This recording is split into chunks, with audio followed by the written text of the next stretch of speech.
네, 안녕하세요. 저는 강미라고요. 이 수업은 철학 전공에서 개설한 수업인 건 아실 것 같습니다. 예, 저는 철학을 공부했고요. 쭉 서양 철학을 주로 공부했습니다. 말 그대로 이제 사람과 죽음이 서브젝트가 되겠고요. 사람과 죽음을 철학적으로 사유하는 것이 이 수업의 기본적인 목표고 내용이 되겠습니다. 우리가 이제 살다 보면 이 두 가지의 일은 항상 어쨌든 간에 닥치고 고민하게 되어 있는데요. 이걸 철학적으로 사고를 해보는 것은 해볼 기회는 별로 없을 것 같아요. 이 수업은 그런 기회를 주는 수업이고요. 먼저 이제 이 사람과 죽음이라는 사건은 굉장히 이제 인류의 보편적인 사건이잖아요. 그러니까 이런 것들을 이미 생각해 본, 생각을 전문적으로 하는 철학자들이 생각한 게 많이 있겠죠. 그런 것들을 그냥 배우는 것은 아니고 어떤 식으로 그런 사유를 좀 더 발달시킬 수 있을까, 이렇게 철학적으로 사유하는 그런 훈련을 주로 하게 되겠습니다. 그래서 철학을 별로 공부해보지 않은 학생들이 대부분일 텐데요. 그런 학생들한테는 새로운 경험이 될 거라고 생각이 됩니다. 저도 이제 교양 과목으로서 이 수업을 하다가 보니까 알게 된 건데, 원래 사람이 생각하는 게 갑자기 변하지 않거든요. 새로운 식으로 생각을 해보거나 새로운 것에 대해서 생각을 해보거나 이런 걸 해볼 기회가 별로 없거든요. 어쨌든 간에 공부를 했으면 그전의 생각을 그대로 가지고 있는 게 아니라 생각이 좀 바뀌어야 공부를 한 보람이 있다고 생각을 합니다. 그래서 이 수업을 통해서 사람과 죽음이라는 주제가 굉장히 평범하고 보편적이지만 그것에 대해서 생각 안 해봤던 걸 좀 생각을 하거나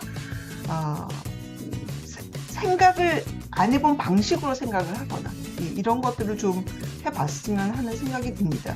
그러니까 기존의 생각을 강화하거나 기존의 생각을 답습하거나 그러지 말고 좀 벗어나 보는 것, 이걸 추구하는 게 제 목표고요.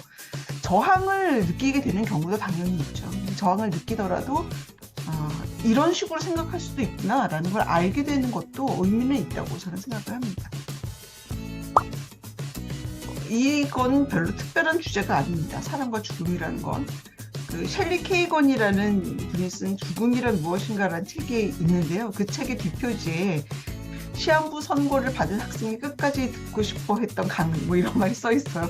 우리는 생각해 보면 다 죽으니까요. 시한부 선고를 받는다는 사건은 깜짝 놀랄 사건이지만 사실 우린 다 시한부이긴 하죠. 누구나 죽고요. 또 누구나 사랑을 합니다. 그런 점에서 이 수업을 들을 필요가 있는 사람은 이런 사람이다라고 특별히 범위를 좁힐 수는 없다고 저는 생각을 합니다. 살면서 한 번씩 자신의 일로 들이닥치는 그런 특별한 일은 있습니다. 가까운 사람의 죽음이라든가 나한테 닥친 갑작스러운 사고 같은 사랑 이런 것들은 다 있잖아요. 누구나 다 이건 겪는 일이죠. 그래서 이제 지금 그런 일들을 겪고 있던지 아니면 앞으로 겪게 될던지 간에 평소에 생각을 정리해 두는 것이 자신이 그런 사고 같은 일을 닥쳤을 때 도움이 되었으면 하는 바람입니다. 누구에게나 들을 필요는 있는 수업이다라고 생각을 합니다. 네, 앞에서 쭉 다 얘기했던 것처럼 생각을 좀 더 정리하거나 성숙하거나 하게 하거나 새로운 것을 생각해 보게 되는 계기가 되었으면 합니다. 특히 사랑의 경우에는 학생들의 그 정신적 성숙도가 많이 차이가 나는 걸 느낍니다. 발표 수업도 한 번 있는데요. 다른 사람들의 생각을 들어보고 어떻게 저렇게 생각할 수가 있어 이렇게 생각할 수 있지만 그렇게 생각할 수도 있다는 것을 알 수 있는 그런 계기가 될 수 있을 거라고 봅니다. 그리고 답안지나 과제를 보면 이미 굉장히 성숙한 생각을 하고 있는 학생들이 많이 있다는 것을 매 학기 확인을 합니다. 이렇게 성숙한 생각을 이미 하고 있는 학생들은 자신의 생각을 조금 더 정리하는 계기가 되면 좋을 것 같습니다. 너도 피할 수 없다. 그래서 이제 그렇다면 불가피한 거는 받아들이는 수밖에 없잖아요. 어떻게 받아들여야 할까? 그런 걸 생각하는 수업이었으면 합니다. 사랑과 죽음을 철학적인 시선에서 볼 수 있도록 이론 중심 강의를 들었습니다. 죽음을 어떤 관점에서 볼 수 있는지, 철학자들은 어떻게 생각하는지, 사랑을 어떻게 할 것인지, 애착 유형에는 무엇이 있는지 등과 같은 내용을 배웠습니다. 유교, 불교, 도교, 이슬람교 등 다양한 종교의 사랑과 죽음관에 대해 배웠습니다. 또한 안락사에 대한 여러 가지 의견에 대해 생각해 볼 수 있었고, 호스피스와 같은 죽음과 가까운 시설에 대해 알 수 있는 계기가 되었습니다.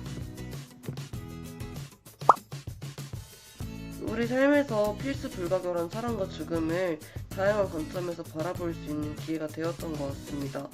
나는 어떤 애착 유형의 사람인지, 어떤 관점에서 죽음을 바라보고 있는지 등 다양한 생각을 할 수 있게 되었던 것 같습니다.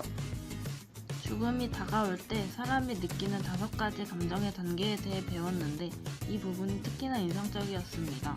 아직 타인의 죽음을 많이 겪어보지 못해서 이런 상황이 닥쳤을 때 어떤 마음으로 어떻게 다가가야 하나 고민을 했던 적이 있는데 사랑과 죽음을 수강하면 훨씬 성숙한 사고를 할 수 있게 되었습니다. 원래 사랑과 죽음에 대해서 큰 생각이 없었던지라 그런 것들에 대해 생각을 해볼 수 있는 기회가 되었던 것 같고, 현대사회의 성과 사랑에 대해서 경각심을 가질 수 있었던 기회가 되었던 것 같습니다. 이 수업을 수강하며 과제로 유서 쓰기를 한 적이 있는데 일상에서 하기 어려운 생각들을 할 수 있는 기회였습니다. 정말 사랑하는 사람들에게 마지막으로 해주고 싶은 말들과 나의 죽음에 대해 생각해 볼 수 있었습니다. 이 과제를 통해 매일 더 감사하며 열심히 살아야겠다고 다짐하게 되었습니다. 철학에 관심이 있는 분들이나 평소에 사랑과 죽음에 관심이 있었던 분들이 수강하면 좋은 수업이 될 것 같아요. 누구나 들을 수 있어 좋은 수업이라고 생각합니다. 철학에 관심이 있는 학생이 수강한다면 보다 재미있게 들을 수 있을 것 같습니다. 또한 자신에 대해 성찰해 볼 기회가 필요한 학생이나 가볍게 들을 수 있는 수업이지만 결코 가벼운 내용을 다루지 않는 깊이 있고 배울 점이 많은 교양 과목을 수강하고 싶어하는 학생들에게 추천합니다.